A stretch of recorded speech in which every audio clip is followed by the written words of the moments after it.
Hola a todos, hoy vengo a hablaros de los filtros pasivos. Hemos oído hablar una y mil veces sobre el tema de los filtros y casi siempre surgen las mismas preguntas. ¿Qué son? Y colocaros qué son, si no pongo unos, ¿pasará algo? ¿Y cómo se hacen? ¿Y para qué sirven? ¿Y es difícil todo esto? Bien, pues todas estas preguntas y alguna más espero que tengan respuesta en este post. El gran problema de los altavoces. Todo el mundo se habrá fijado en que la mayoría de baffles no tienen un solo altavoz, sino dos, tres o a veces unos cuantos más, o algunos más. Salvo muy honrosas excepciones, cuando un baffle tiene un solo altavoz, no suele sonar demasiado bien. El problema es que no todos los altavoces pueden reproducir correctamente el rango de frecuencias audible, desde los 20 hasta los 20.000. Para crear graves hay que desplazar una gran cantidad de aire y para eso hace falta un altavoz grande. Este altavoz tendrá masa y será difícil de moverlo a altas frecuencias, ya que el tiempo que tarda en adquirir velocidad, el cono es relativamente grande, y más grande contra más grande sea el altavoz. Un tweeter puede estar sometido a campos del orden de los 1000 Gs, aunque la reducida masa de la cúpula hace que la fuerza que acelera la cúpula sea del orden de los 20-25. Esto sería impensable con las pesadas membranas de los buffers. Lo contrario ocurre con altavoces pequeños. Para mover un gran volumen de aire con un pistón puedes tener mucha área y poco desplazamiento, o mucho desplazamiento y poca área. El problema es que existen restricciones en la exclusión máxima de la membrana. Primero, para crear sonido sin distorsión, la primera suposición es que el proceso de creación del sonido es adiabático. Si el aire se comprime, este proceso deja de serlo, deja de ser adiabático. Y esto ocurre cuando la presión es muy elevada. La presión depende de la superficie. Y la presión que crea un pistón pequeño no es perfecta, ya que el aire ofrece resistencia al movimiento, y cuanto mayor sea el movimiento, mayor será la presión del aire, y también mayor será la distorsión. Segundo, la membrana está sujeta por puntos que se encargan de mantenerla centrada. La elongación de estos materiales que sujeta la membrana es finita, evidentemente, y además suelen ser elásticos, por lo que absorben y devuelven energía de la membrana y producen también una cierta distorsión. Con el fin el fin de la suspensión es mantener el cono en su sitio, no puede tener una longitud infinita, por lo que un desplazamiento muy amplio, además de causar distorsión, puede llegar a romper el altavoz. Tercero, el campo magnético creado por el imán no es perfectamente homogéneo. A una cierta distancia, las líneas de flujo magnético empiezan a separarse y el valor del campo magnético en el eje no se mantiene constante, sino que empieza a disminuir, y esto también causa distorsión. ¿Solución? La solución a este problema es tan simple como combinar varios de los altavoces especializados en agudos, medios graves y subgraves, para conseguir que la frecuencia en respuesta sea cubierta de la forma más correcta y eficientemente. Pero no, si las cosas fuesen tan fáciles como como todo esto, nadie estaría escuchando este post. La mayoría de veces un altavoz grande tiene un comportamiento incorrecto a altas frecuencias. Los altavoces agudos tienen una potencia muy limitada y un desplazamiento muy pequeño, normalmente del orden de menos de 0,5 milímetros. Si se le hace reproducir frecuencias graves de decenas de vatios, este realmente va a durar muy poco. Lo ideal en este punto es que cada altavoz le llegue la banda de frecuencias que pueda reproducir sin problemas y con la mínima distorsión, o, a poder ser, sin ninguna distorsión. Existen varias maneras de hacer este proceso. A esto se le llama filtrado. En este post nos vamos a ocupar solo de los filtros pasivos. Los filtros activos ya los vimos en un anterior post especializado en este tema, incluso hablando de los crossovers electrónicos. Bien, el problema de los filtros. Los filtros no cortan perfectamente una señal en frecuencia mayor o menor que una frecuencia determinada. A esta se le llama la frecuencia de corte. Lo que hacen es disminuir la potencia de la señal a medida que su frecuencia se va alejando de las frecuencias de corte. La brusquedad con la que se produce esta atenuación se puede elegir y depende del número de componentes que se usen en este filtro. Cortes de frecuencia según el orden. Los filtros se clasifican en primer lugar por su función, eliminar agudos o graves, y en segundo lugar por su brusquedad o por la brusquedad con la que se atenúan las frecuencias fuera de estos rangos. Esto es una línea recta que empieza a decaer, en la frecuencia de corte y que vuelve a subir y vuelve a ser una línea recta o más o menos recta dependiendo de la estabilidad y de la linealidad de los altavoces cerca de cada una de las marcas del filtro. La pendiente se mide en decibelios por octava. Como ya vimos, una octava es el doble o la mitad de frecuencia de una frecuencia de una nota. En este caso, el espacio, por ejemplo, entre 200 ciclos y 400 ciclos va a ser una octava. Y es exactamente igual que la que hay entre 10K y 20K. Los filtros causan errores de fase. Cuantos más componentes tiene un filtro, más desplazamiento de fase causará, pero menor será la interacción entre los altavoces. El que menos desplazamiento de cruce es el de primer orden, que tiene un desfase de 45 grados en la frecuencia de corte, normalmente sobre 1K, y 90 grados en la banda eliminada. El que más es el de cuarto orden, que a la frecuencia de corte desplaza 180 grados y en la banda eliminada 360 grados.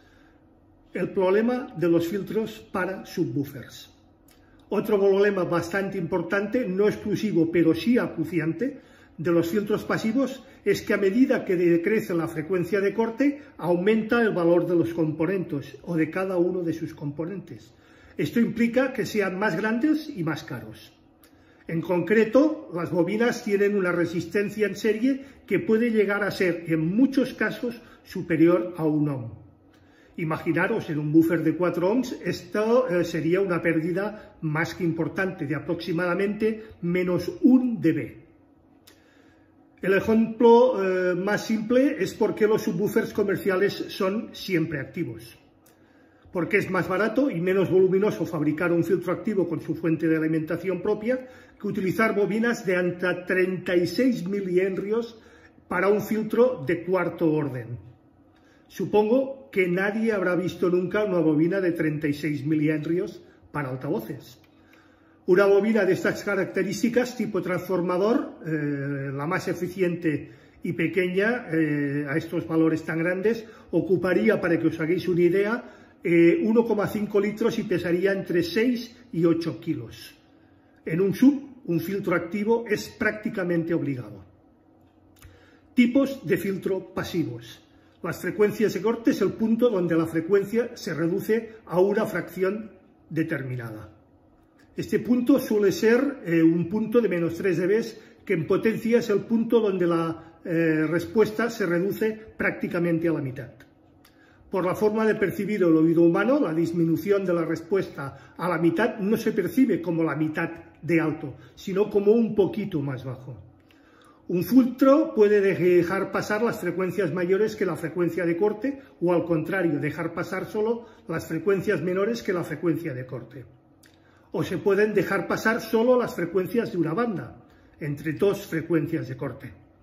Los filtros pasaaltos, por tanto, dejarán pasar las frecuencias más altas para la frecuencia de corte. Los filtros pasabajo dejarán pasar las frecuencias menores que la frecuencia de corte. Y los filtros pasabanda, evidentemente, dejarán pasar las frecuencias entre dos frecuencias de corte. Normalmente son una combinación en serie de un filtro pasaaltos y otro filtro pasabajos, pero que al implementarse de esta manera se convierten en un pasabanda.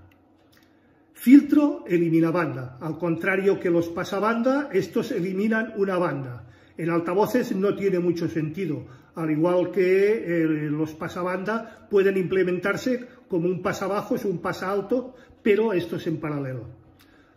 Otros tipos de filtro, los de muesca o notch, y otras redes como la red Zobel o la LPAT.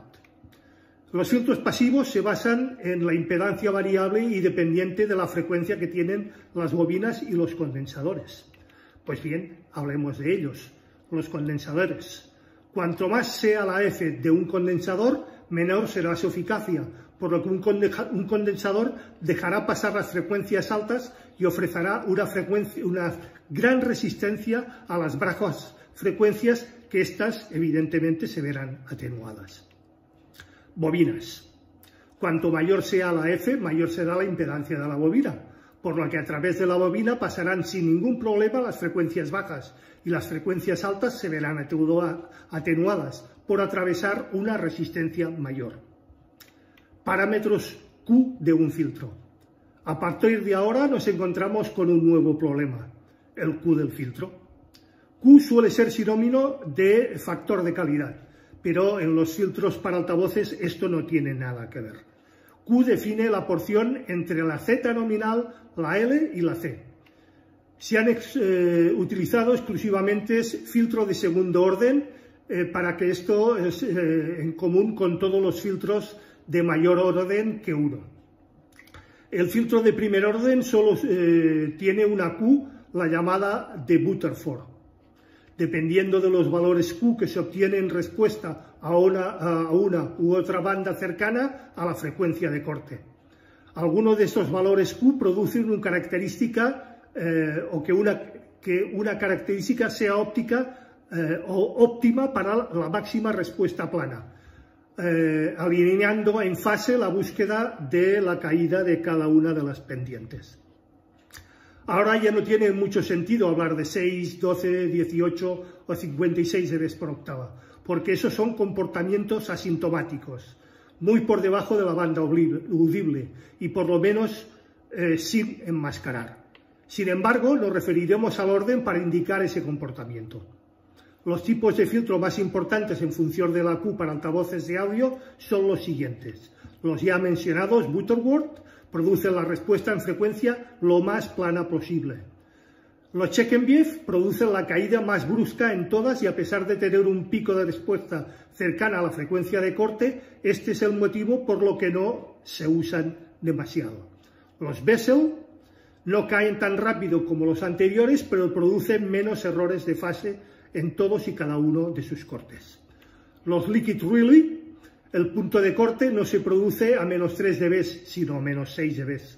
Se construyen a partir de dos filtros Butterford, pero de menor orden. Las ventajas que tiene la respuesta es plana y sobre todo, en todo momento, la reproducción de los drivers estará en fase.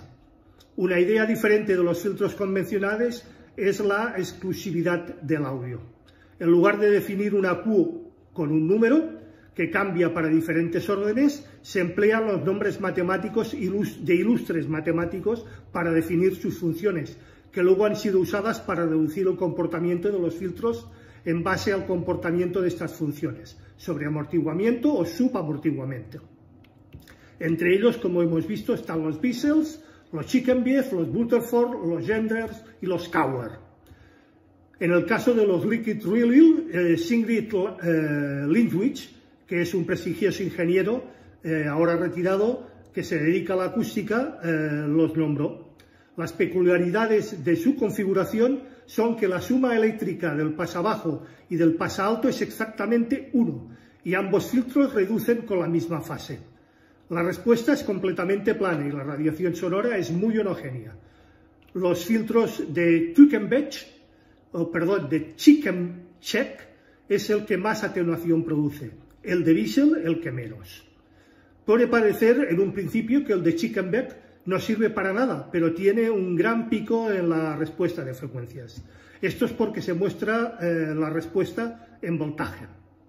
La falta de intensidad y la junta de intensidad en el voltaje, que forman la potencia, es como funciona un filtro pasivo. No hay ganancia de ningún tipo.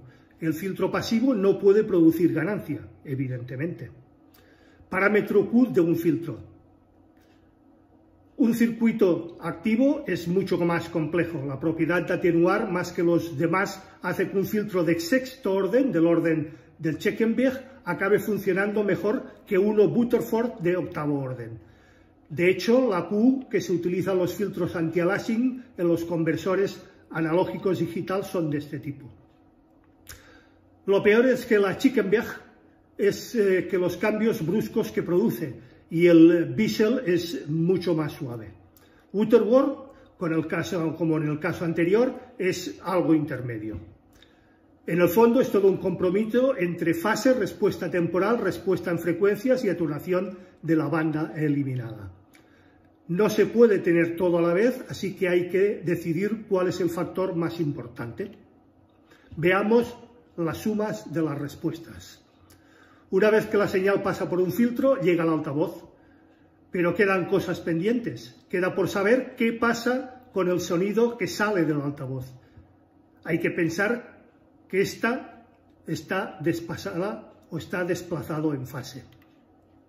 Vamos a ver los dos nuevos problemas que surgen ahora en el caso concreto del filtro de segundo orden.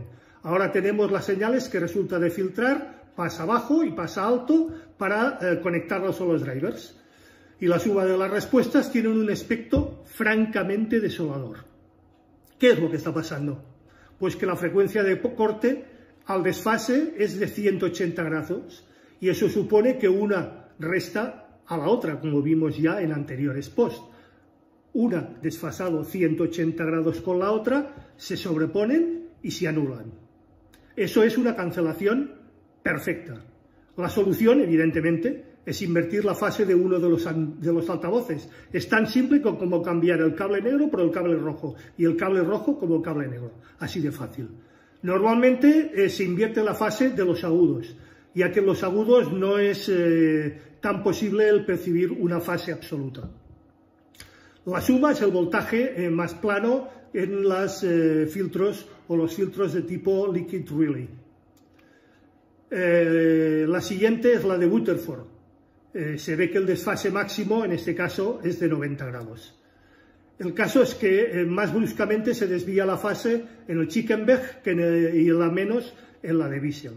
Ahora la respuesta en fase es la suma del Twitter invertido en fase, evidentemente.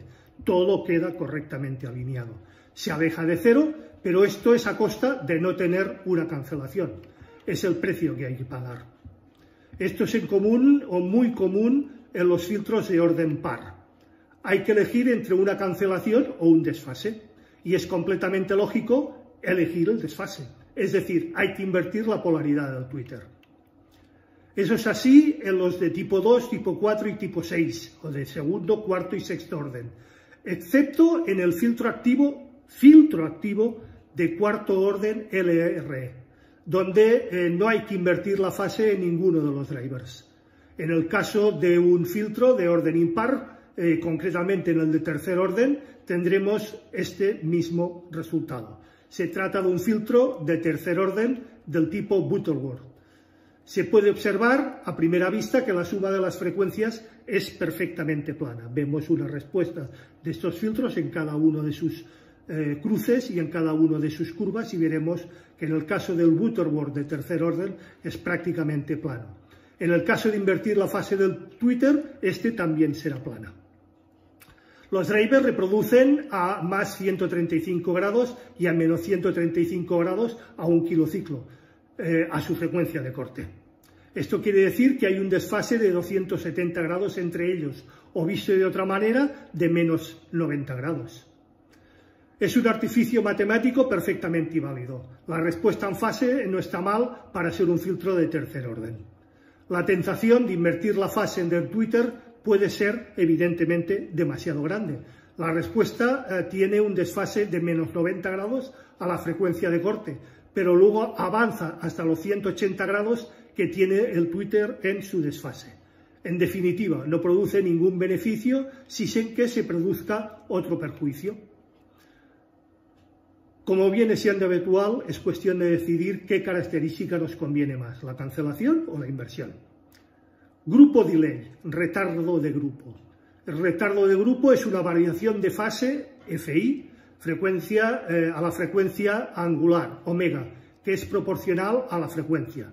Es una magnitud que ha predeterminado o ha permanecido ignorada durante mucho tiempo, pero que ahora empieza a tener un fin y empieza a despertar un cierto interés. Es una medida a la respuesta temporal que produce un filtro. Cuanto más grande, más tiempo tarda en reaccionar, pero no es un problema de tiempo, sino de uniformidad.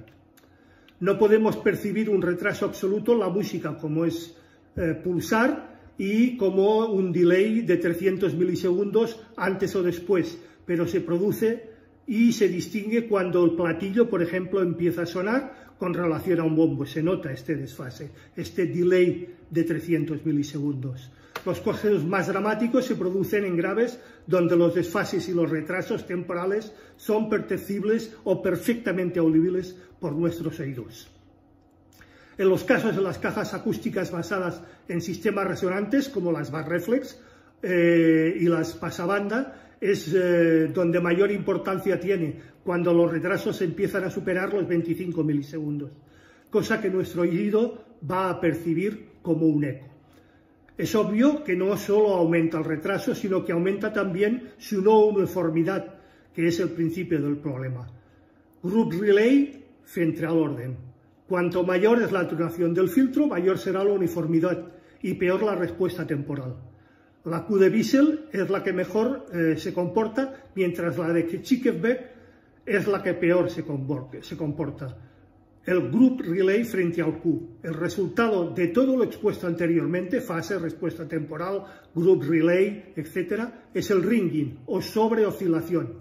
Es una distorsión añadida por el filtro en la onda original. El ejemplo más acertado es la onda cuadrada, aunque hay muchos que opinan que no es un test válido.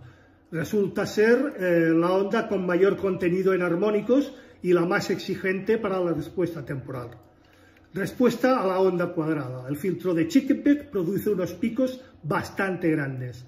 La siguiente es la Rutherford, que es algo mejor. Luego viene la Wiesel y la LR con una respuesta bastante cercana a lo convincente y a lo bueno. El circuito empleado son los filtros de segundo orden con una entrada de onda cuadrada. Diseño y cálculo. La pendiente de 6 dB por octava es la más buena y la más acertada. Son los filtros más sencillos de construir. Constan de solo un componente y son los que producen menos errores de fase. El problema, o como problema, hacen que los altavoces tengan que trabajar en un rango de frecuencias más amplio, muy amplio, cosa que, por ejemplo, los tweeters no les conviene demasiado, no les va demasiado bien. Filtro pasa alto, de primer orden, filtro pasa bajo, de primer orden, por ejemplo. La pendiente de la recta es de unos 12 dB por octava. Constan de 2 elementos por filtro. El corte es más brusco y produce menos errores de fase. A cambio, los altavoces pueden trabajar en un rango de frecuencias más estrecho o más reducido. En los tweeters con una cierta calidad se recomienda que la pendiente mínima del filtro sea esta, es decir, 12 dB por octava, para que no les afecten las frecuencias más bajas y tengamos problemas con ellos cercanos a la posible destrucción. Este es el tipo de filtro más usado, aunque yo personalmente le encuentro un grave problema o un gran problema. Causa graves errores de fase, como suelen hacer los filtros de orden par, como ya hemos visto. En el Rutherford, del desfase entre los altavoces es de 180 grados. En los Rickel-Riley no causa errores de fase, pero la polaridad de uno de los altavoces debe estar invertida, como ya hemos visto. En el Rutherford también se recomienda este desfase. De esta manera, si el desfase es de 180 grados y la fase en la que se reproduce el altavoz es de más o menos 180 grados, esto produce 0 o 360 grados, es decir, que todo quedará en fase. Se construyen con un componente en serie, una bobina o un condensador, y el componente complementario en paralelo con el altavoz.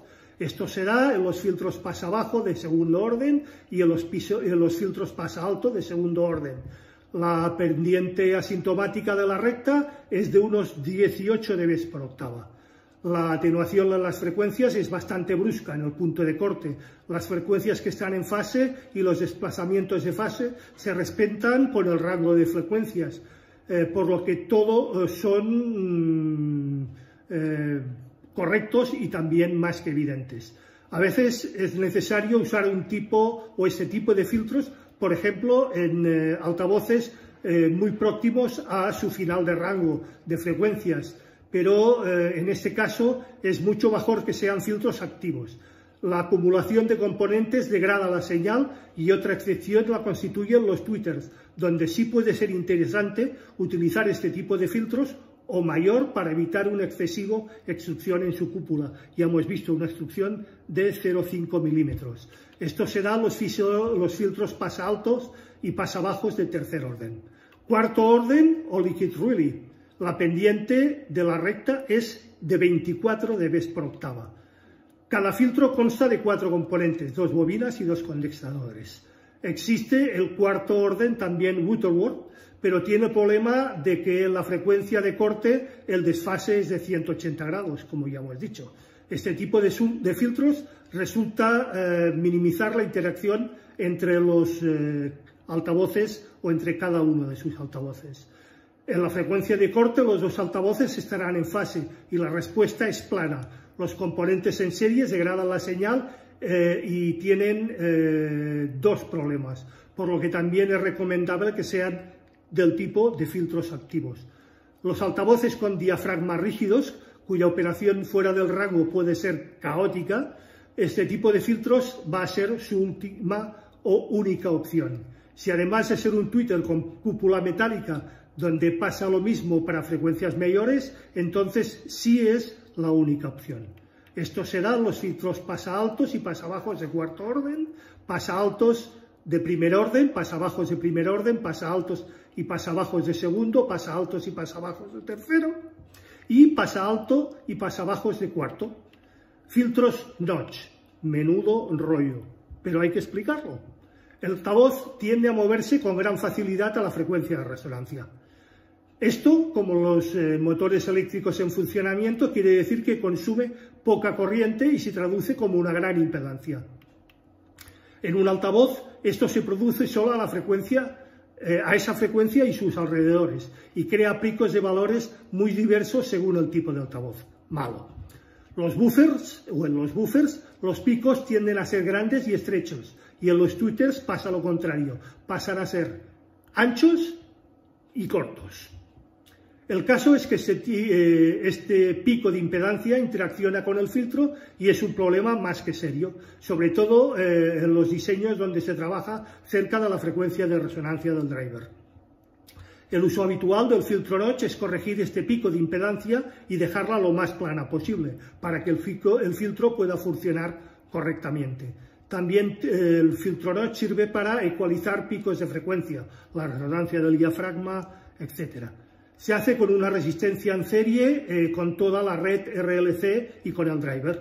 Su comportamiento es el de una red atenuadora del tipo LPAD, pero esta, a diferencia de la R2 en el LPAD, es selectiva a la frecuencia. Filtro notch, corrector de impedancia. Es una solución al pico de impedancia empleada especialmente en el tweeter de ferrofluido.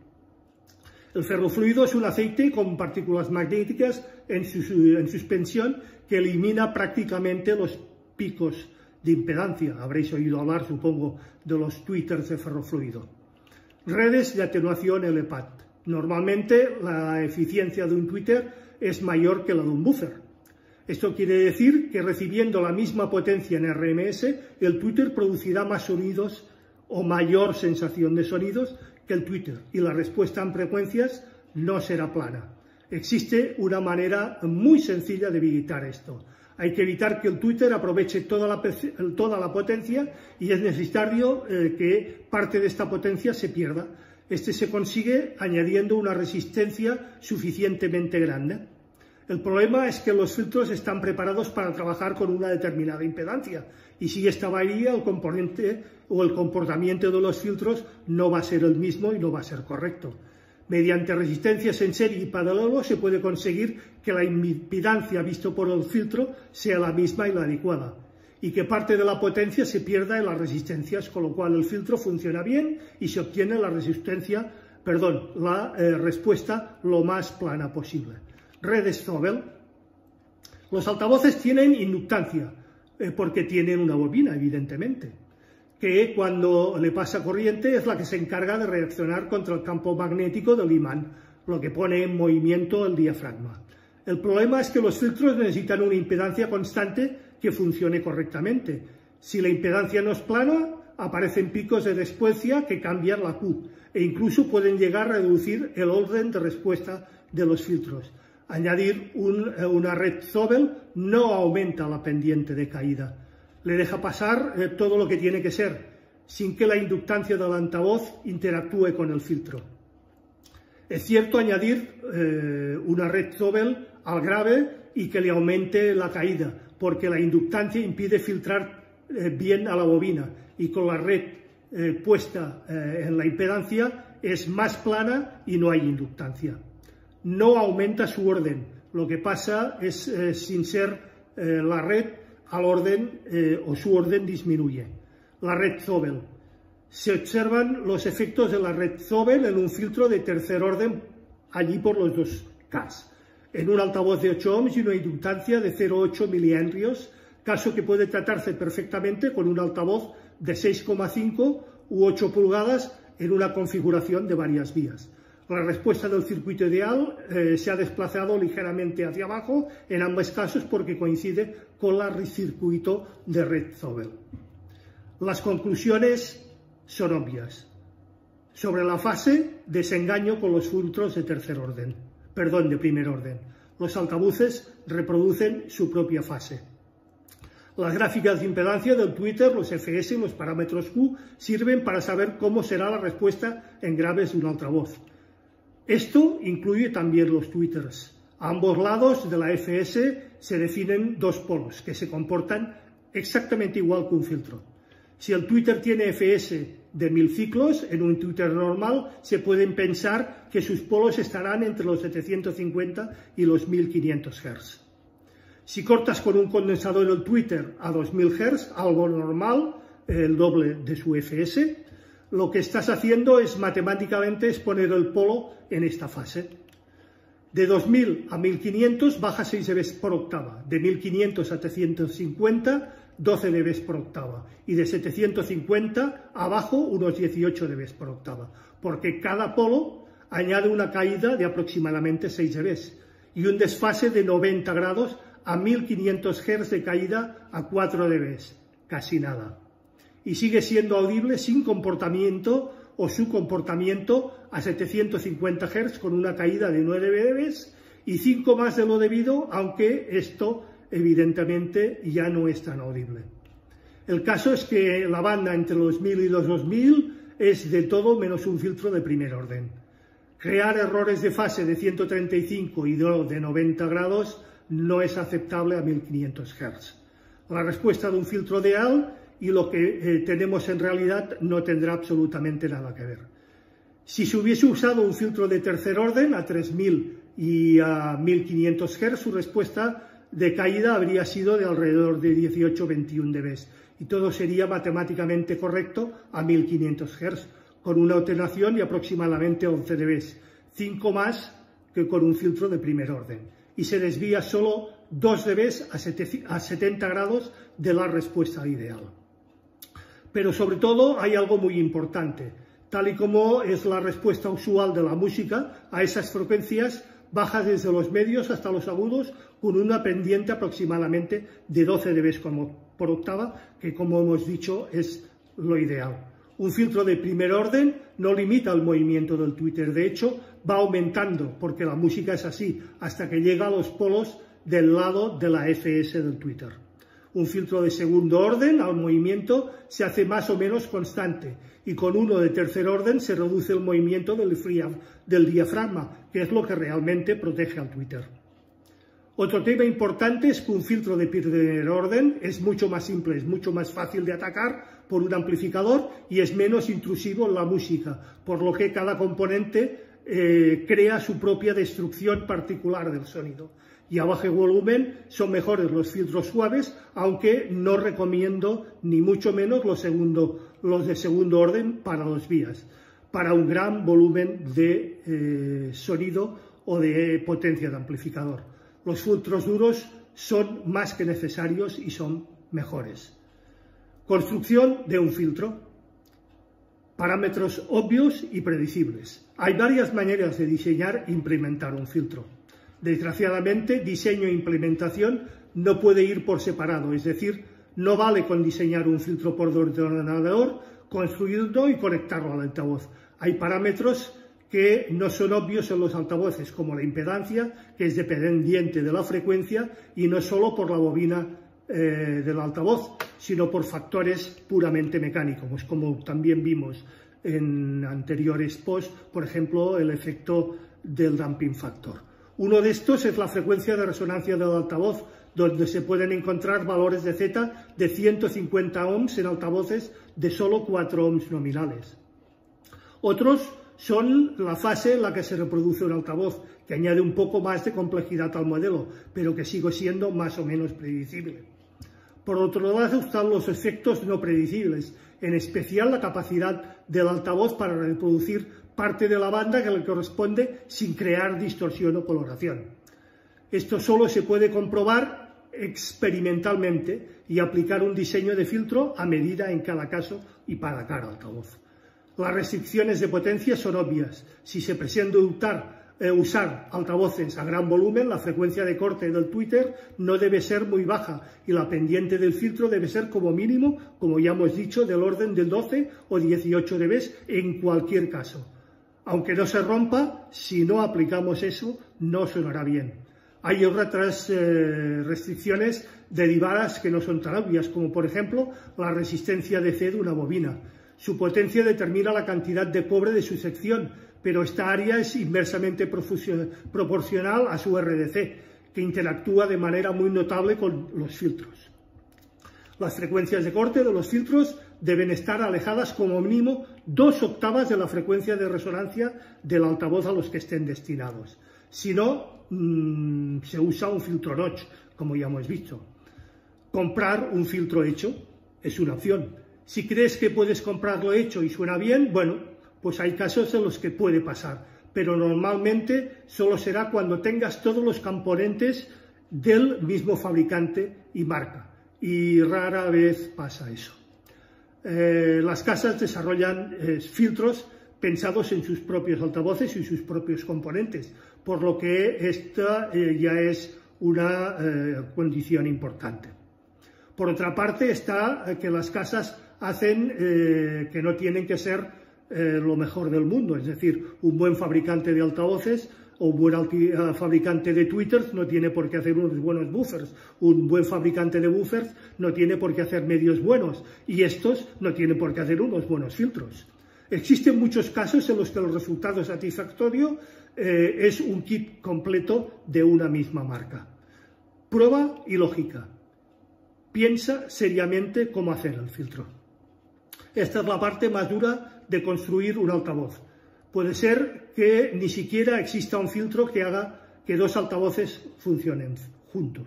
Es realmente un problema y una labor más que ardua, como habréis, supongo, que entendido a lo largo de mi explicación. Esto, dentro de lo obvio, por ejemplo, no se puede hacer en un 2 vías con un 18 pulgadas y un tweeter. No tiene ningún sentido. Un 18 pulgadas tiene una frecuencia de respuestas y un tweeter de 1 pulgada tiene otras. Como no le pongamos un medio, mal vamos. Esto sería realmente raro. Solo pasa con altavoces de muy buena calidad y difíciles de domar, como los de diafragma rígido y en general cuando la tonalidad o su tonalidad va a ser muy diferente. Pero no te des por vencido. El filtro es el último paso. Conviene tener algo en nuestra mente en las respuestas de frecuencias como un buen micrófono, una grabación de ruido rosa y un analizador de frecuencias para el ordenador o bien autónomo, un analizador de espectros con su propio micrófono. El resultado final es tan simple como que tiene que gustarte a ti. Es decir, toda esta parafernalia, todo lo explicado, no tiene ninguna importancia si a ti no te suena bien. Lo importante es qué escuchamos y cómo lo escuchamos y si nos gusta. Todo lo demás son parafernalias eléctricas. Conviene tener la referencia auditiva de un altavoz bueno o muy bueno, evidentemente, porque después de horas de escucha se pierde la noción de lo que está bien o mal. Lo que es seguro es que te acabas acostumbrando de cómo suena tu altavoz, o no, y que haya algo correcto que suene lo mejor posible. La implementación. Es muy recomendable utilizar componentes de buena calidad.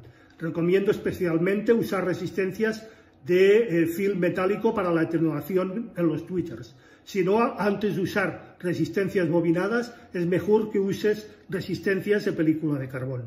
Sobre las bobinas, a no ser que sea imprescindible, no recomiendo usar bobinas con núcleo de ferrita, sino bobinas al aire, jamás con ferrita. El comportamiento de la ferrita no es del todo lineal frente a la corriente y se satura con mucha facilidad y con una cierta y marcada histéresis. La opción del núcleo de hierro deja de ser interesante. Se usa para valores muy altos de inductancia y no tiene un buen comportamiento a altas frecuencias, pero para los filtros de frecuencias de menos de 350 Hz es prácticamente una opción a veces obligada. Una bobina con núcleo de aire y esos valores sería escandalosamente grande, como ya hemos visto, y su relación calidad-precio no sería buena. Y otra cosa sobre las bobinas. En cualquier tipo de filtro, sea como sea, las bobinas no deben estar nunca en el mismo plano. Los campos magnéticos se acoplan y puede ser más que perjudicial en cualquier caso y para cualquier cosa. Las bobinas deben de colocarse siempre perpendicularmente y a un ángulo de 90 grados, dejando de producirse en ese caso una dilución entre ellas. Condensadores normalmente del tipo MKP. No utilices en lo posible condensadores electrolíticos y muchos menos baratos, especialmente en los agudos. Las PVCs o placas de circuito impreso. Los filtros se pueden montar sobre PVCs, aunque no los recomiendo en absoluto. Las pistas suelen tener poco grosor y ofrecer una resistencia mucho mayor que los cables, además de que se degradan y se oxidan si no están protegidos con ceras o barnices de forma adecuada. En el caso de que se oxiden, el óxido degrada la conducción del cobre muy rápido, por ser tan finas dichas pistas. En el caso de hacerlo en PVC, las pistas deben ser lo más grandes y gruesas posibles. Piensan que puede pasar varios amperios por ellas, como ya hemos visto en el post sobre potencia y corriente, y se pueden llegar a quemar. Las tablas que se ofrecen en los diseñadores de PVC, con el ancho de pista en relación con los amperios, suelen ser muy bonitas, pero completamente insuficientes para esta utilidad. PVCs estándares para filtros. Mi recomendación es dejarnos de PVCs, de placas de circuito impreso. Hacerlo siempre mediante cableado. Consiste en fijar los componentes sobre una tabla ignífuga, evidentemente, tipo plástico o tipo baquelita, y soldar los terminales con cable. Aquí el cable puede ser cualquiera, siempre y cuando sea lo más grueso posible y lo más apropiado posible. Evita usar conectores, por lo menos en la versión definitiva de tu filtro. Se oxidan y por ellos pueden pasar, como ya hemos dicho, varios amperios, siendo nada recomendable su utilización. Siempre es mejor una soldadora. Para un altavoz esto se produce solo a esa frecuencia y a sus alrededores y crea picos de valores muy diversos según el tipo de altavoz. En los buffers, los picos suelen ser grandes y estrechos, y en los tweeters todo lo contrario, como ya hemos visto. El caso es que este pico de inductancia interacciona con el filtro y es un problema serio, sobre todo en los diseños donde se trabaja cerca de la frecuencia de resonancia de los drivers o de los altavoces. El uso habitual de un filtro notch es corregir su pico de impedancia y dejarla plana para este filtro, para que el filtro funcione bien. pero sería complicar mucho más el filtro. Bien, creo que ha sido un rollo terrible, había que explicarlo. Construir un filtro no es fácil, tiene su gran importancia, su gran complejidad. Un filtro y los componentes que lo comportan, como hemos visto, es muy fácil que creen distorsiones. Hay que hacer las cosas bien hechas y lo ideal es dejarnos de tonterías. Si tenemos un kit con altavoces de un fabricante y con su filtro correspondiente, mucho mejor. Si podemos permitirnos el lujo de tener unas cajas ya construidas, mucho mejor. Y esto es todo por hoy, que creo que no ha sido poco. Quedo abierto, como siempre, a cualquier pregunta, aclaración, cuestión, sugerencia por vuestra parte. Como siempre, será puntualmente respuesta. Recordad, si os ha gustado, dadle al like, es muy importante para mí. Gracias. Compartid el post y así ayudáis al canal a crecer. Suscribiros si no lo estáis ya. Comentad si os ha gustado con vuestros allegados y en vuestras redes sociales. Y acordaros darle a la campanilla gris para que YouTube os avise de cualquier novedad en el canal. Gracias y nos vemos el próximo viernes con un nuevo capítulo de A las 8 estrenamos. Hasta entonces y feliz Día de Reyes.